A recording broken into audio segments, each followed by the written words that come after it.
Hey guys, welcome back to the Morse Code Podcast. I'm your host, Eric Morse. Today on the episode, I had the great pleasure of speaking with my friends Sandy Pellerano and Zoe Herr. Sandy is in Seattle, Zoe is in Berlin, and the two of them are, in their own different ways, engaged in something that I find pretty refreshing and you might even call revolutionary. Sandy is a member of the very first doctorate program in happiness studies and the science of human flourishing. And meanwhile, Zoe is getting her PhD studying the role of hope within scientific research, especially researchers working on climate change. I found it really interesting and fascinating. In fact, I realized that I said that word a little too many times. To take an academic approach to something that I think a lot of people feel is kind of ethereal, elusive, temporal. Happiness and hope are things that I think a lot of people consider results, either of circumstances or of privilege or of achievement. But they take a very different look at things, and they see happiness and hope as a part of a process, and they see them as things that we can control and bring to the table in any situation. And listen all the way to the end, because close to the end, we start talking about the role of a third piece, which is courage. And that really struck me, and I was so grateful for it. It really brings these ideas into an active state. It brings agency to the whole picture. And certainly, I came to the conversation thinking, we're living in scary times. There are people committing atrocities on a daily basis. And somebody, please help me find a little more hope and maybe even one day happiness.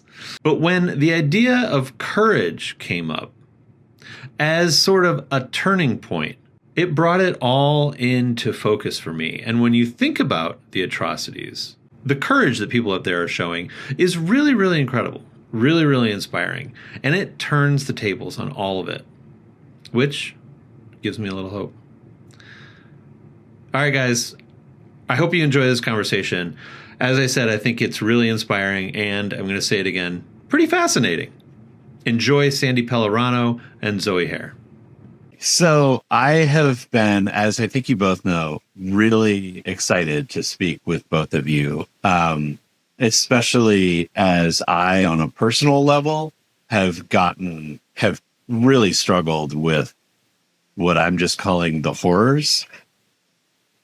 And I feel like as a father of four, as just a member of my community, as a person who has a team at work who I work with every day, it's obviously really important for me to sort of maintain kind of a joyous affect and come to work and be present with my kids. And it just feels like the world is bombarding me with, fear and outrage and anger and scary situations and despair.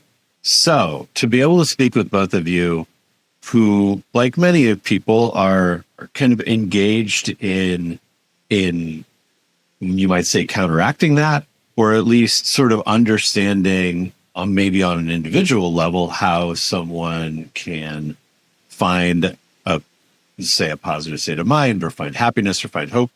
But you're both doing it within an academic context, which I think is really fascinating. Sandy, you're pursuing a doctorate in, I want to say, happiness studies. Do I have that right? That's right. Yeah. And Zoe, your doctorate work has gone into the role of hope within scientific research, which I think is really unique and fascinating. So can you just both start us off? Maybe Sandy, you can start us off by talking through what you're engaged in and studying. Maybe your background a little bit. Sure. So I am currently in the first PhD in the world for happiness studies and human flourishing with Dr. Talvin Shahar. And I also did the master's with him, and my undergrad was in psychology at Harvard. I spent 10 years in nonprofit development and have recently pivoted to how to bring well-being to different spaces. I was most recently a director of a well-being center at a liberal arts college in the Midwest. And now I'm working on some passion projects on the back burner. But let me back up and say, what is happiness studies? And how does that compare to flourishing as a concept? So happiness studies is concerned with how to navigate being happy in your life and with your life, right? And we take a holistic perspective. This definition is grounded in whole being, well-being. And so what that means is that you're looking at the whole aspects of yourself and the whole aspects of your life. And then flourishing as a concept is very closely related. It also has sort of a more broad contextual angle to it, where you're not just looking at your own individual life, but how is your community, how is your environment supporting that flourishing? And so then that gets into the more macro policies on a governmental level. How are we supporting communities for flourishing?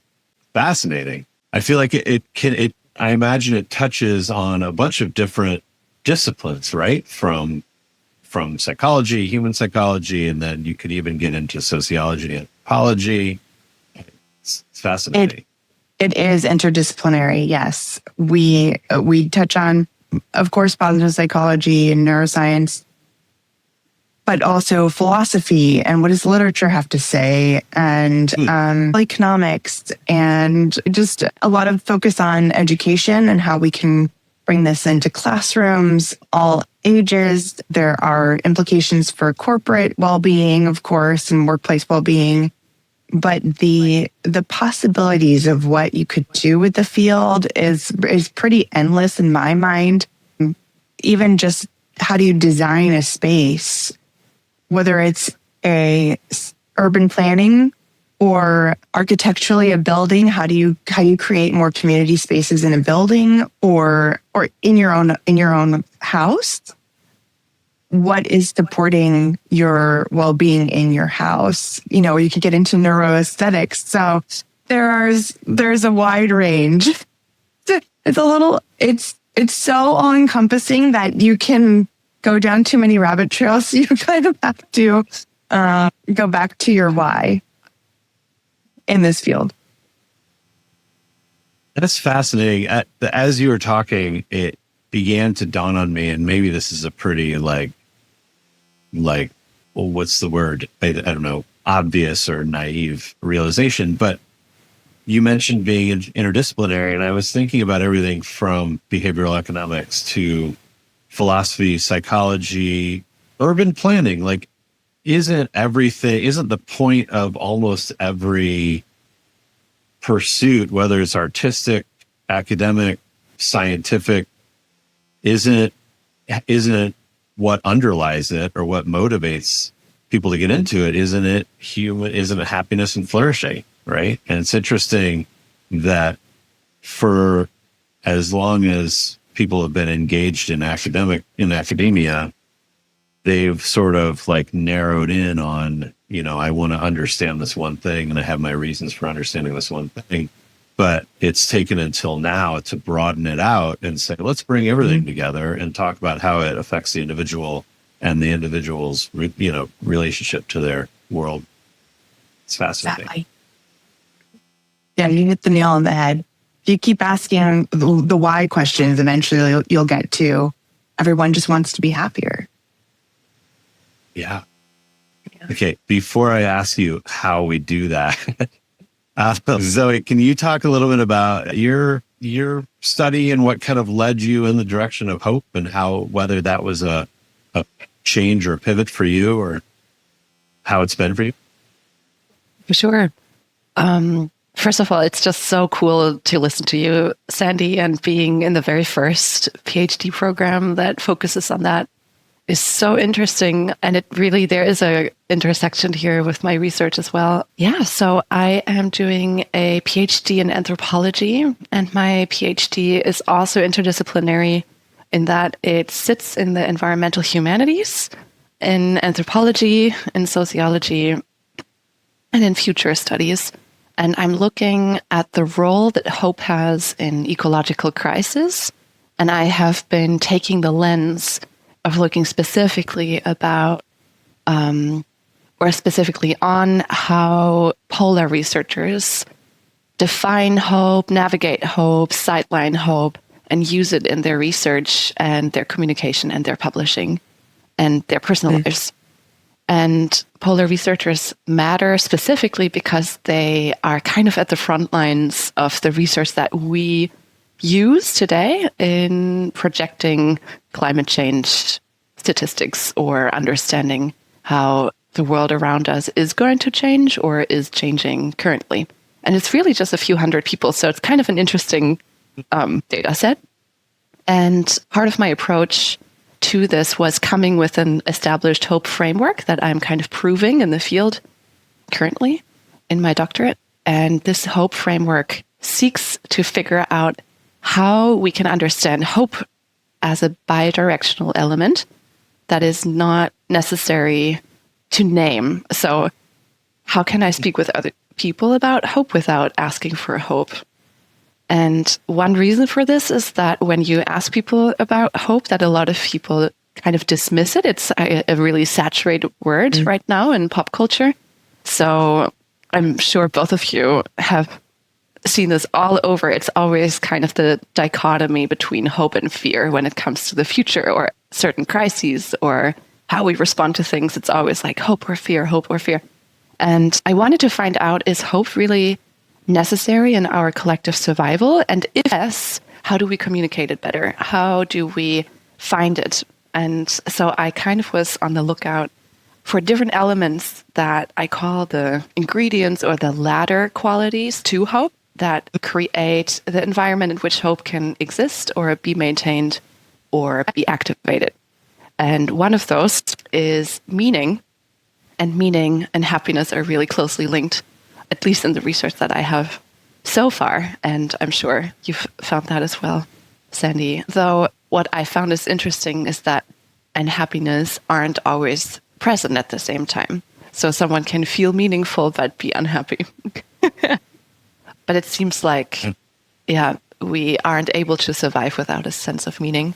And the interesting thing is, if you are capable of finding meaning in any kind of circumstance, hope is a natural outcome of that. And those are kind of the elements that I found for my framework, which I'm proving right now or looking to affirm in my doctorate. Yeah. I love that.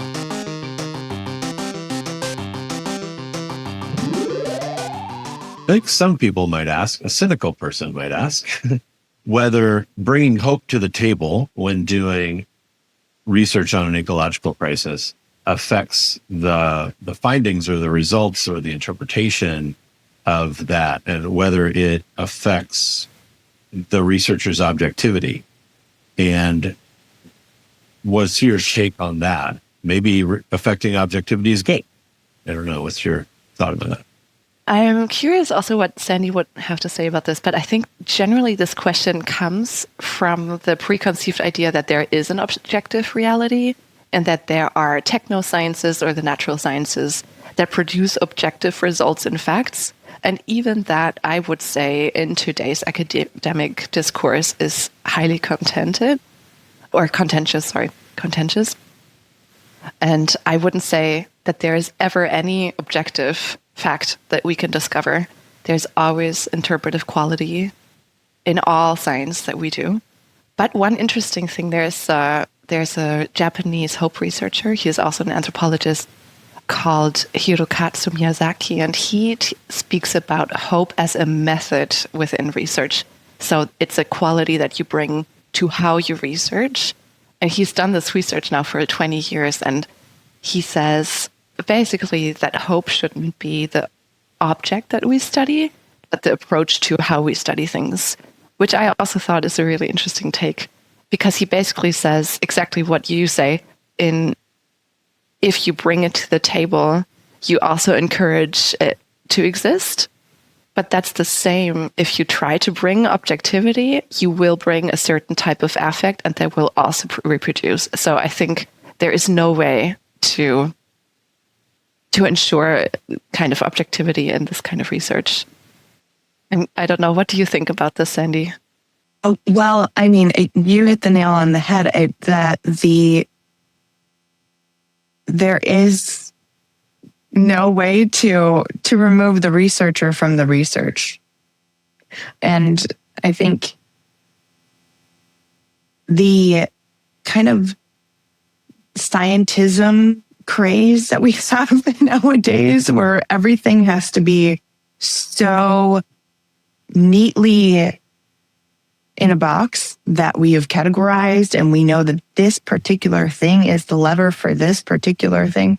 I think it removes the reality that life is complex and interconnected, and we affect each other, just as you said, like the affect that the researcher brings to the group that they're studying. Yeah, I mean, I haven't quite gotten to a case study research yet, which that sounds fascinating, Zoe. But that would be what I say. And yeah, you can't divorce it. Really interested in this idea of whether we're talking about happiness or flourishing or hope or, all of the above, meaning. I'm sure it's very present. And Zoe, you just mentioned it. And if it's, some people might say obvious, I'm sure it's very present in your work. As a cause versus as an effect.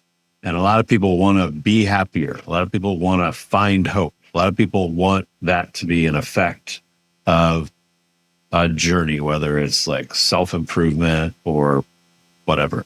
And of course, there's a school of thought that says it's not a cause, it's not an effect, it's a cause. It's not an effect, it's a method or a way of approaching your life. Can you guys sort of speak to that, how that plays into your academic work? Yeah, and this comes up all the time because, happiness as a concept, people just think of all the positive emotions that they want to experience, right? Feeling more content or feeling like you're in a state of flow or that you're more peaceful or that you have a good rapport with your neighbor or et cetera, et cetera. And so those sort of subjective experiential feelings that we want to produce in our life, that people, want to pursue it at full force. And what we say in happiness studies is, first of all, it's a continuum, right? Happiness is not some like destination and you will put your flag in the ground and you are now happy. So it's a continuum. You always are working towards being happier, but you're also not working at it directly. And the other analogy I really love is from Dr. Arthur Brooks, who talks about the Thanksgiving meal, where you have the aroma in the room of the turkey and the cranberry sauce and all these things, and that's sort of the experience, the sensual experience that you want from this Thanksgiving meal. But you need the ingredients first, and you need to cook it. And so if you think about it in terms of there are certain ingredients, there are certain things that I have to have together in my life, and it's a consistent daily action, right? We don't just eat one. We have to cook every day. So there are consistent things that you have to do in order to just sort of maintain a sort of state of well-being, right? And also be okay with whatever the day looks like that day. you might have been really into your yoga pose one day, and then, 3 days later you go to the same yoga class and that yoga pose is just not happening. And that's okay. It's learning to find the moments to savor in like the micro moments of the day, and kind of just taking that attitude of curiosity and openness and how can life be good today? How can I support myself today? How can I move with compassion today? So anyway, yeah. It sounds like you're saying that happiness and sadness are not mutually exclusive. Oh, no, they're not. Be in a state of. That's interesting. I think that it makes a lot of sense when you say it that way, but I also think for a lot of people that feels counterintuitive. I want to not be sad. I want to not be angry. I want to. Yeah. Yeah. Permission to be human.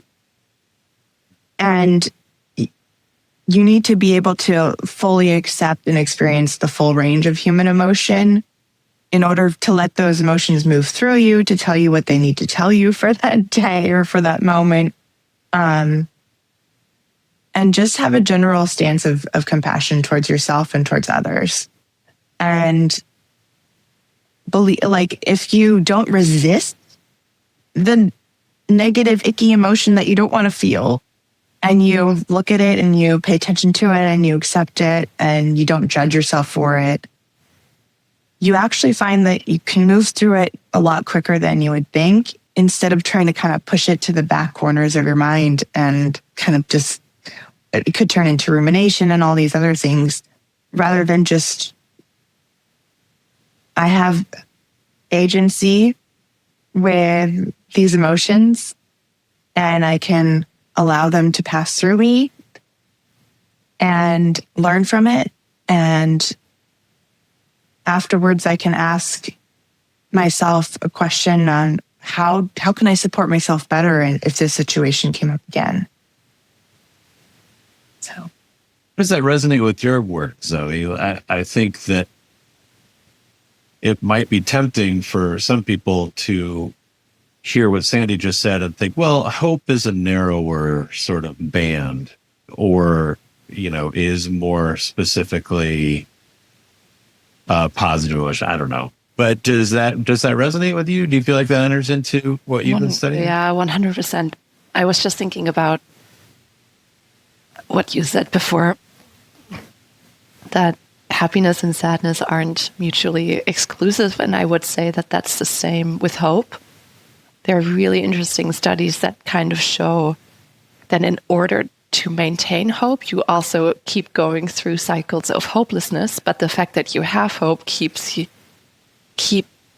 you sane or capable of moving through those cycles of hopelessness, which sounds counterintuitive to me. But those were clinical studies of people in hospitals because of terminal illness.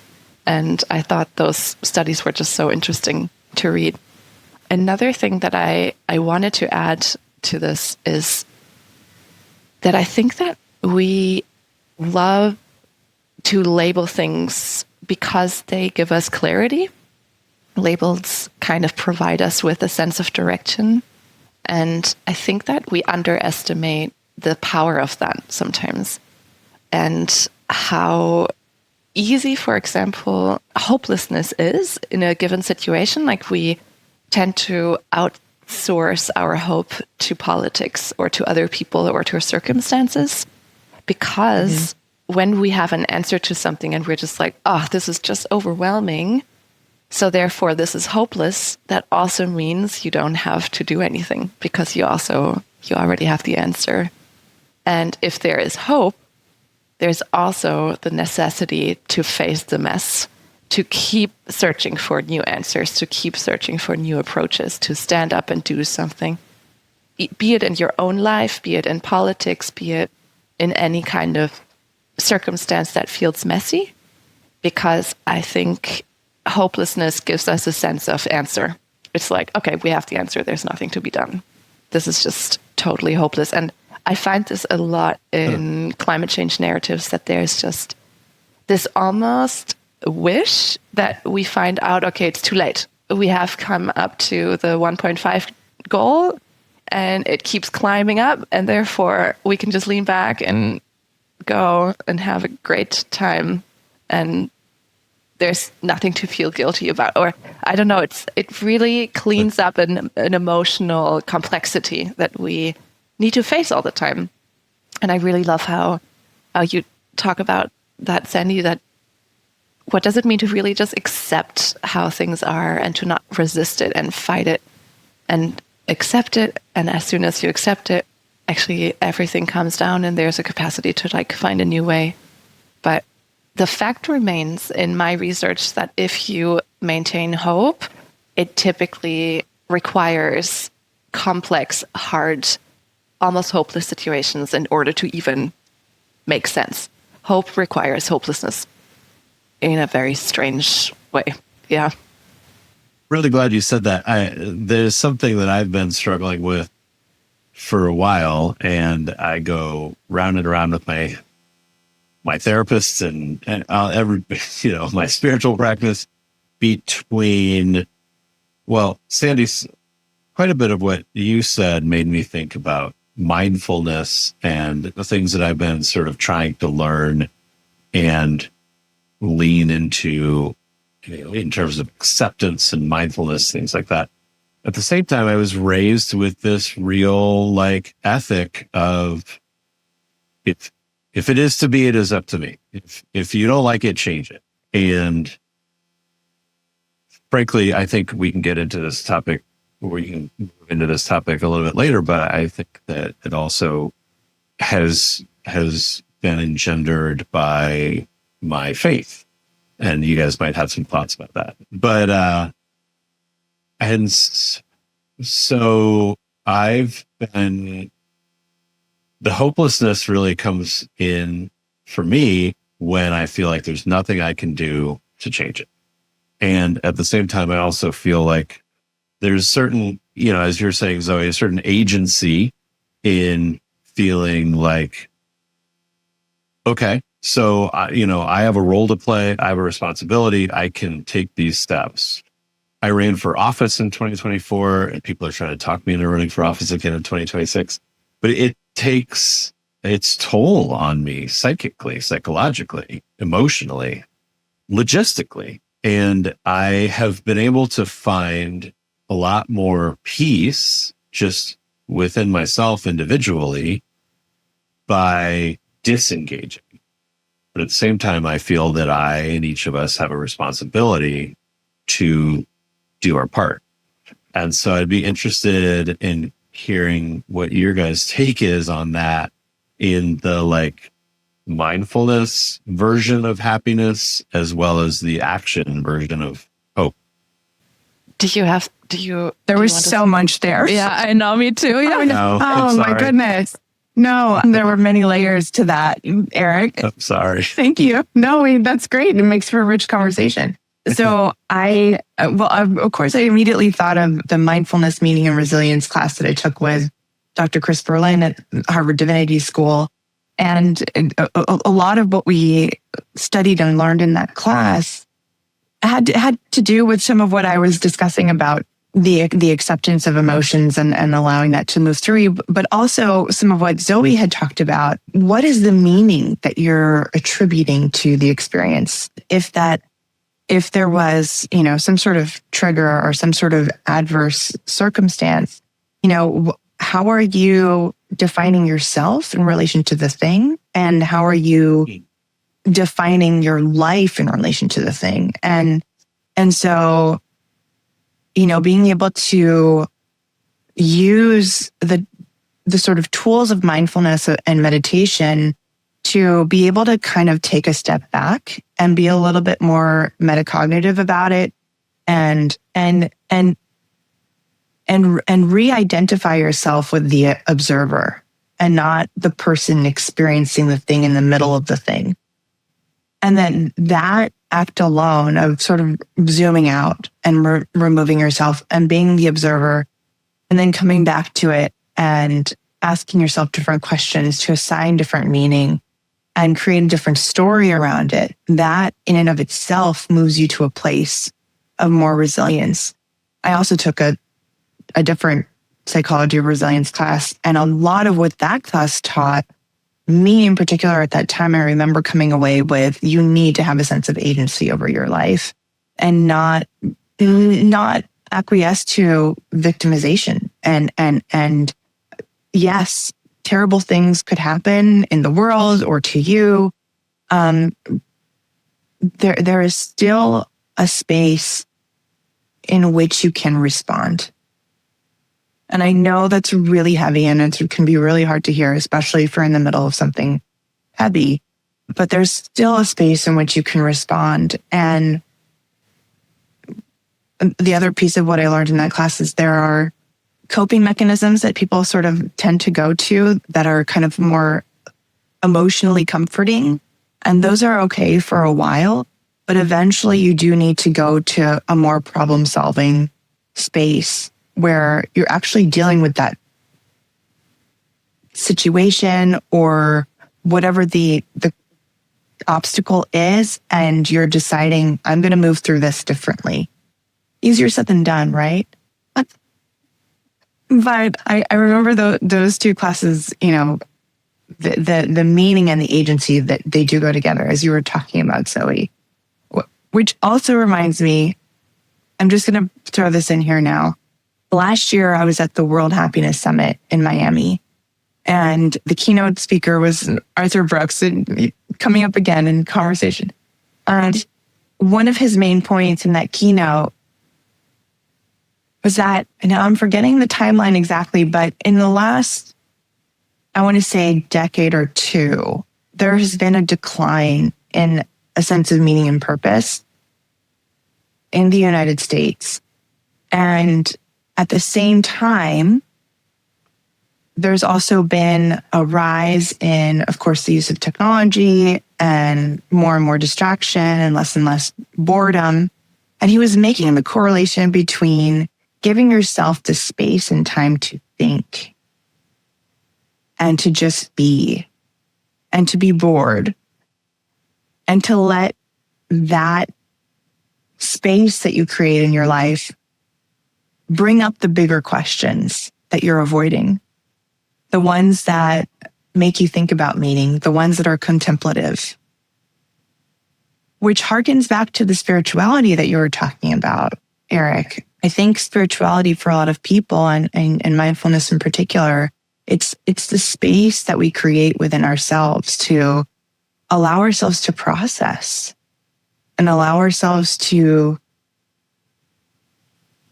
not be so distracted by all the goals and all the things that we're juggling. And it's in that space that we think about meaning. And it's in that space that we have opened ourselves up to more creativity on how to approach things next. That was so beautiful, Sandy. Thank you. I just love Arthur Brooks, by the way. He is so great. He's wonderful. He is so wonderful. I was just going to share that I did a literature review on youth and hopelessness and meaninglessness last year when I was working for an NGO that works on hope narratives with young people. And one of the things that I found out, which I think is very interesting because you just mentioned it too, Sandy, is that there actually is something that's called healthy avoidance, which actually, because I think in many contexts we think about avoidance as an unhealthy coping mechanism to move into ignorance and to just be like, have no idea what's going on, and therefore there's nothing I need to do about it. And living in the world in which we are, actually healthy avoidance, meaning that we are aware of avoiding it instead of just avoiding it ignorantly, but to distance ourselves and to say, okay, I'm going to return to this later because it otherwise overwhelms me. And I think overwhelm is a thing that I see as permanently debilitating. And it's something that I think a lot of young people experience. A lot of people in the Western Hemisphere experience anxiety, and I think overwhelm and anxiety kind of come together. Yeah.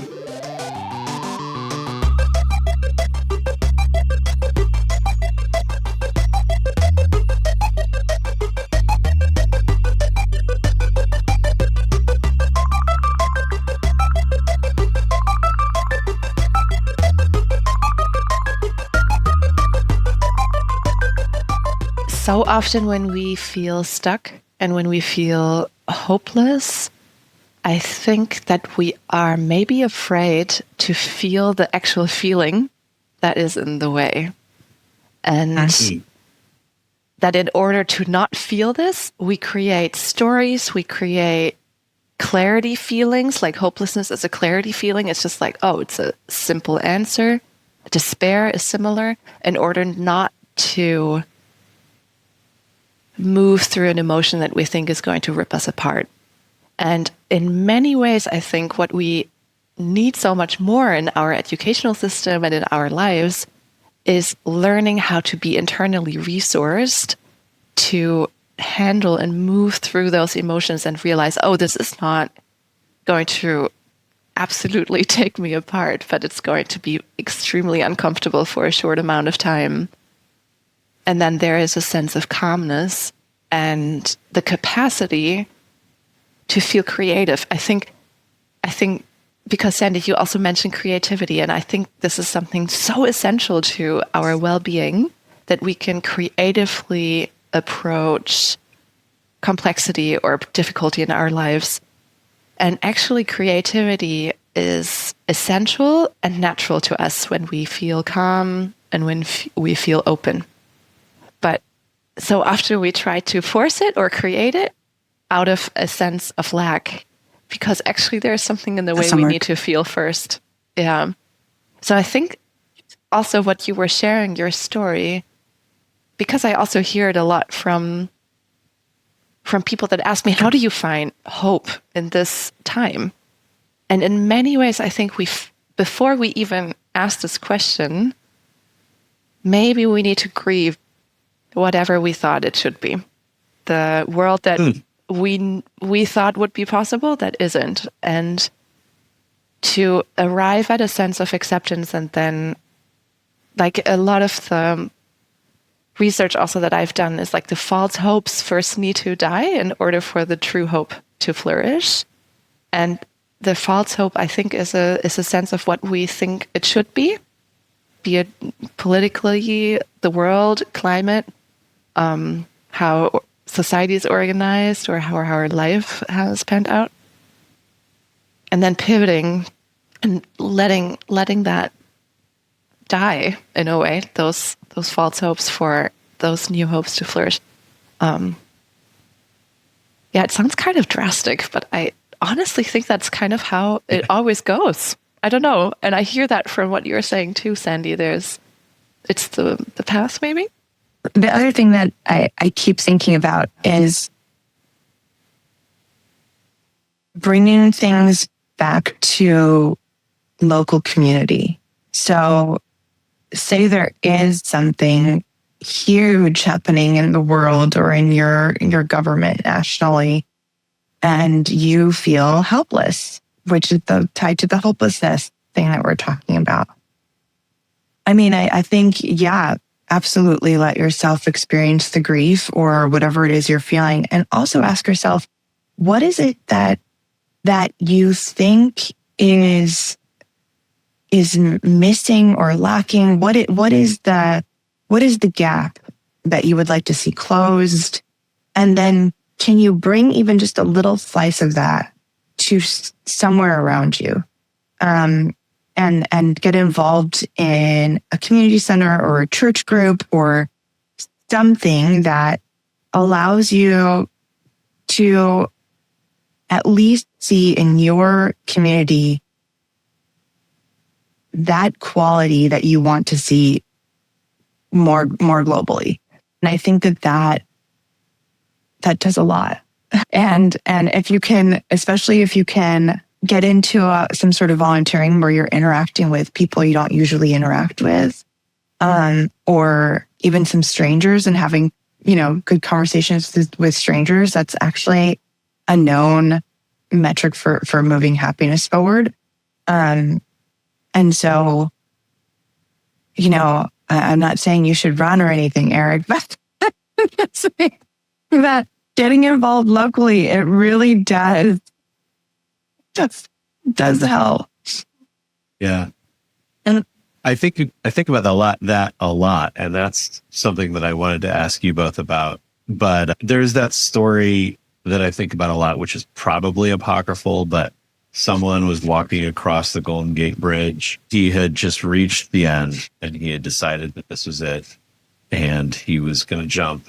And he was walking to the middle of the bridge and he passed a couple, and the woman or a member of the couple looked at him and smiled.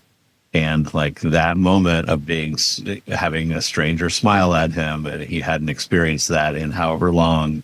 And, he felt just a moment of connection, and he felt like, okay, maybe I can experience this again in my life if I keep living.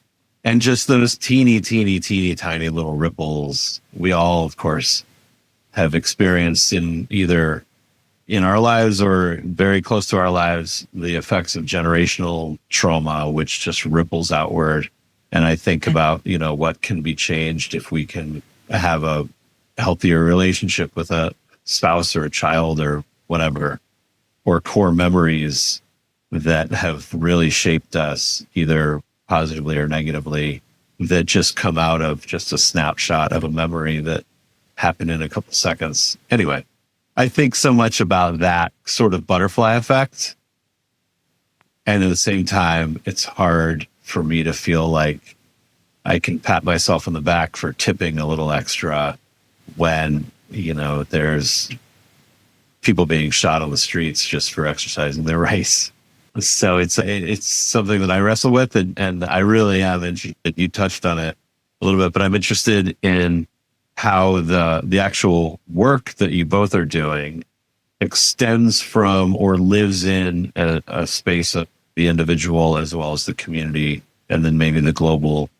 Especially interesting in your work, Zoe, because you're talking about the individuals who bring a perspective to their work, but their work is global and extends over, or at least looks at the impacts, both pre and post, that go centuries down the line. It's fascinating. Yeah, I think this is something I'm also thinking a lot about, in how individual hopes and collective hopes kind of connect.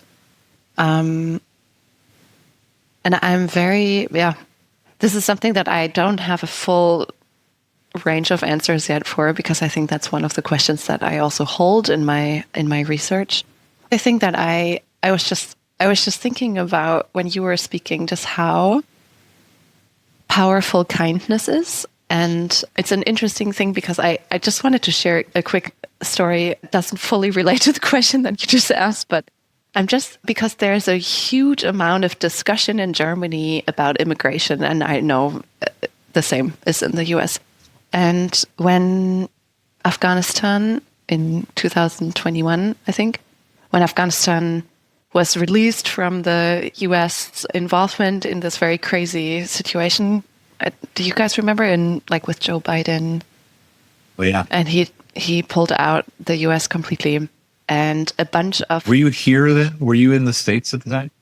I was in Germany, but I was working for a US NGO, and they are a peace NGO, and they pulled out 12 Afghan activists. And all of those came to Germany. And I ended up hosting a welcoming party for them. And they all got a prize for their work. But it was the first time in my life that I met refugees from Afghanistan, or anyone from Afghanistan. And a bunch of those people became very close friends until today.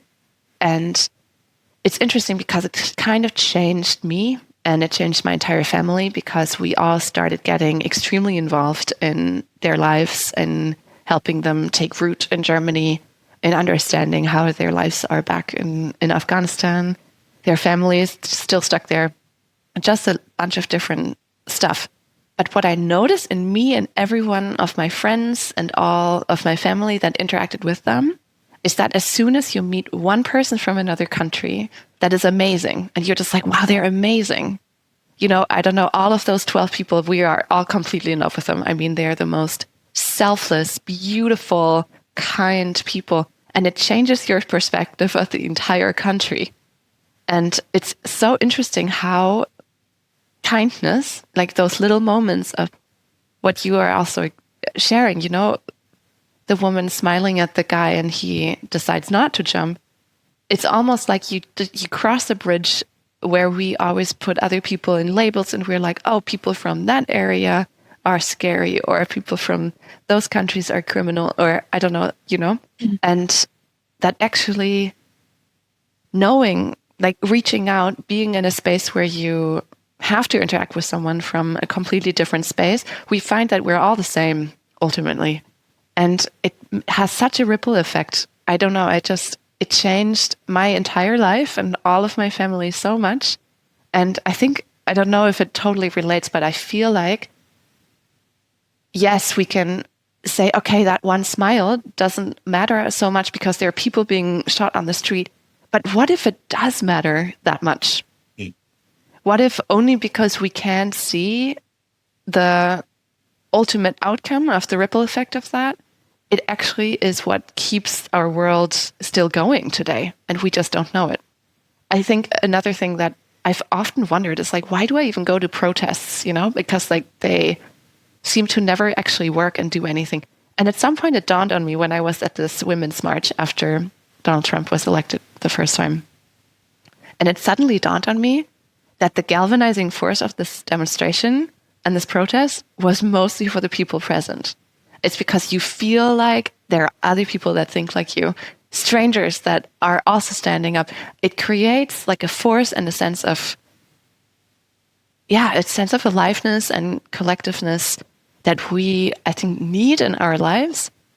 And I think it becomes dangerous when we pin our hopes so much to say, okay, this is going, like, oh, there are people being shot in the street. I need to do something, and only if that stops, then I know that I've been successful. And to me, this connection is where the danger lies. Instead of living rightly and doing the best that we can because we just do it, because it comes from our heart, and that's why we can trust that it has an effect. But this necessity for us to see the impact of our action, I think, to me, feels like a very Western paradigm. It actually has a name. It's called moral consequentialism, meaning, oh, I only recycle if I know it's going to change something. And if I can't see the change, then I'm not going to do it. And like, it's an interesting thought perspective. And I think to some degree, Eric, that potentially this also comes a little bit from this Protestant ethic, like a little bit of this, there's something there that I feel like there's a connection. Hyper-individualism. Yeah. Yeah, I've been to a lot of protests, and for some reason it didn't dawn on me until the Women's March that we were, okay, most of us were there because we were angry, but it was such a joyful, life-affirming experience. And I think it had a lot to do with feeling like you were in community with all these people and feeling like you were all aligned in a positive direction, trying to fight for something that we considered a collective good. And I've noticed that ever since. It's just like, sometimes there's the adage, action absorbs anxiety. And I think that can be interpreted as an individual psychological thing. Well, I feel like I'm doing something, so I feel better. But also, I think it's very much a collective thing of the doing something is the improvement, which is nice. Mm-hmm. Mm-hmm. Yeah, definitely the doing. Yeah, let's put it that way. That's moral consequentialism. Is that right?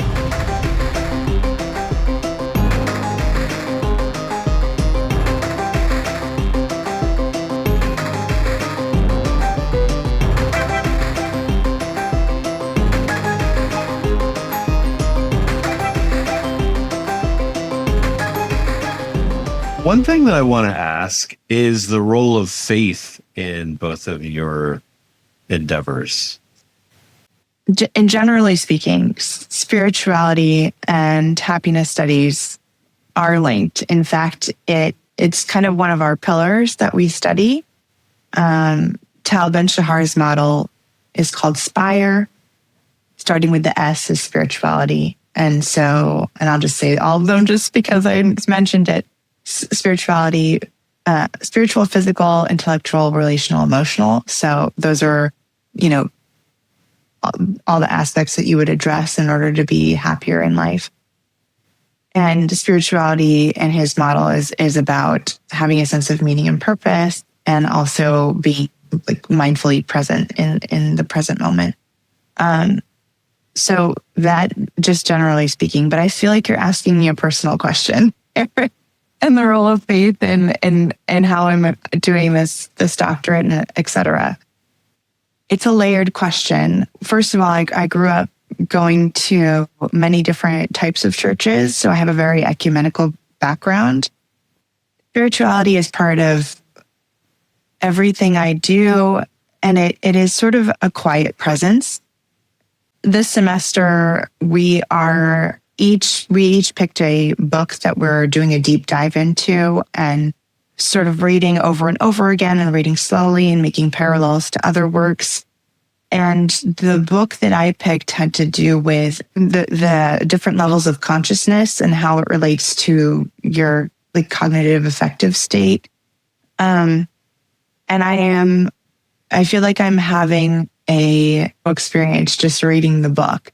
Sandy, I'm just curious when you were mentioning this book, because somehow the first thing that came into my mind was David Hawkins. I'm not sure. So that's who I'm reading. That's yes.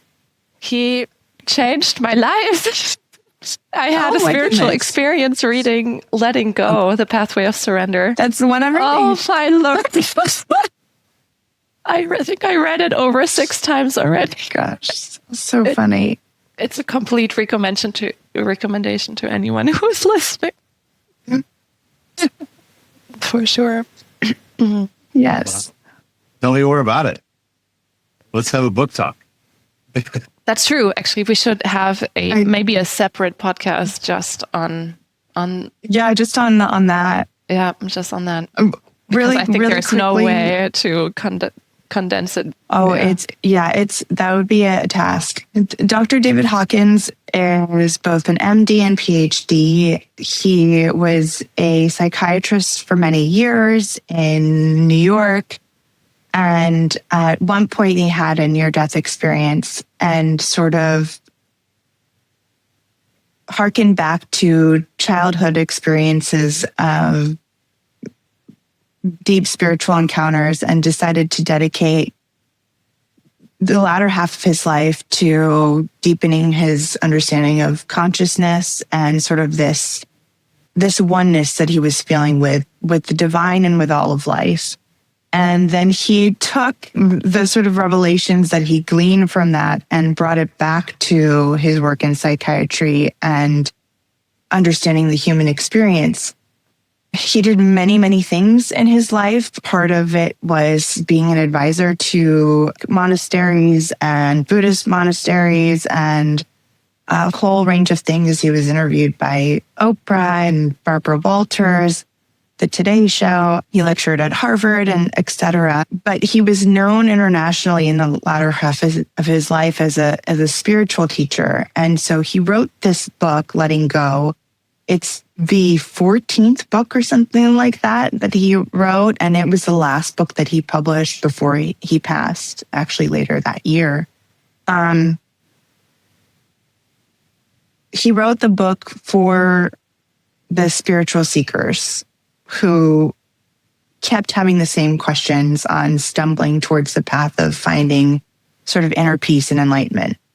And so what he writes about is sort of walking you through the pathway of surrendering all of the negative emotions that we might encounter and moving ourselves up and up and up to higher states where you're living from a place of love, at least, and getting to joy and peace and all of that. I am reading it both as a spiritual experience just for myself personally, and I also have to bring an academic lens to it. And so there are many places where I have tabs. I should go find the book. There's color tabs all over the place to go look up studies to corroborate what he's saying. And there are plenty that I know of off the top of my head, but there's more to look up and sort of go back and forth.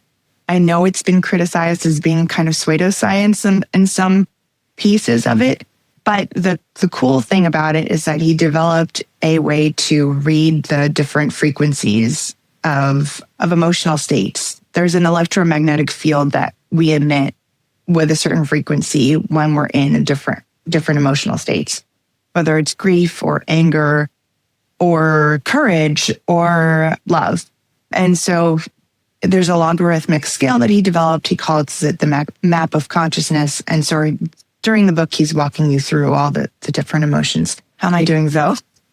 Oh, amazing. Yes. I think, do you mind? Can I add one? No, go ahead. I think because wow, I have hardly ever heard a better summary. Amazing. I think to contextualize it maybe in contemplative resources or approaches, I would probably place him in the non-duality section, which kind of says there is a core that's good and that's pure and that's essentially already whole. And we let go of whatever is in the way in order for that to emerge. So you don't create goodness, you don't create love, you let go of whatever is in the way, which I think many contemplative movements have in common.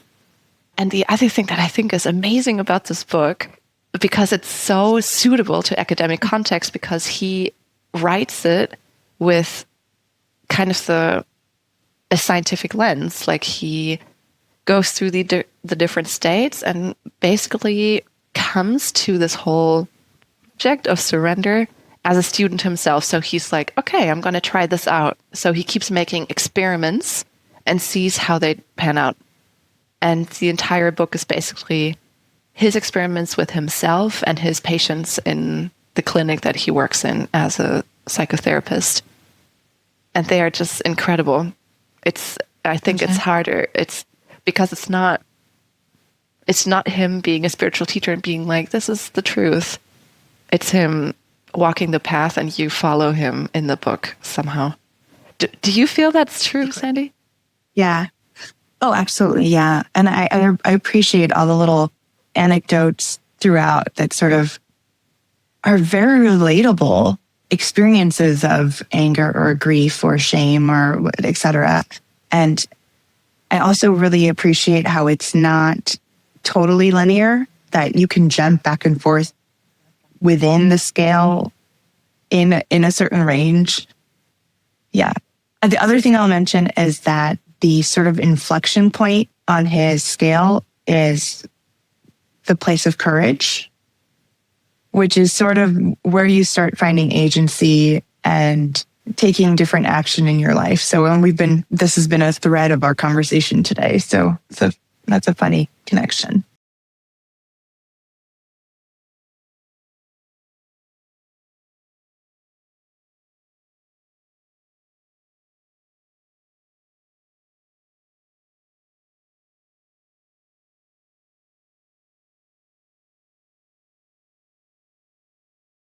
Yeah. Can I ask you both about the relationship between the big terms we've been using, happiness, flourishing, hope, and courage? I think that's really fascinating. we haven't been talking about that, but I think we all probably, I'm sure, would agree that it plays a role. What do you think is the relationship there? To me, courage, hope, and faith are all somehow siblings. I think it's also, I would say that if you have faith, it is a superior experience over hope. And like one of the participants, one of the Polar researchers, he said, because we tried to kind of disentangle what is hope to him, and he said maybe in the end hope is a kind of secular faith. And I thought that's an interesting way of putting it. And I think going back to what Sandy shared about David Hawkins' map of consciousness, that courage is like where the negative turns into the positive. It is the beginning. I think we need to have courage to hope, or courage to walk forward, to continue, to see a new way, to face the hardships that we don't want to face. I think it's kind of it's maybe the engine or the movement a little bit. I think it always gets difficult in scientific studies on emotions when you try to disentangle them and make them individual, because in the end, I think they all have inflections in specific directions, but ultimately they are all layered like a carpet. But Very we can true. approach them from all the different angles, maybe. Yeah. I will say, to answer your question, I feel like I need to tell you the story and the reason why I got into this work. The connection between courage and happiness. I think to answer this question, I want to share the very, very personal reason that I got into studying happiness and positive psychology and human flourishing. So I'm going to take you back 7 years to the spring of 2019. I was a very unhappy student at Harvard. I was a hyper perfectionist. I was overthinking every assignment. I was deeply self-critical. I had rampant imposter syndrome. I never felt enough, even when I had wonderful feedback from professors, but I never felt like I could rest and really be the student I was without a lot of sacrifice and grit and going the extra mile. And it was all this pressure. And it wreaked havoc on my mental health. Well, spring break of 2019, I was down in Florida visiting family, and my mom had found and signed me up for the World Happiness Summit in Miami, which I mentioned before, but this was my first time going to Oahu.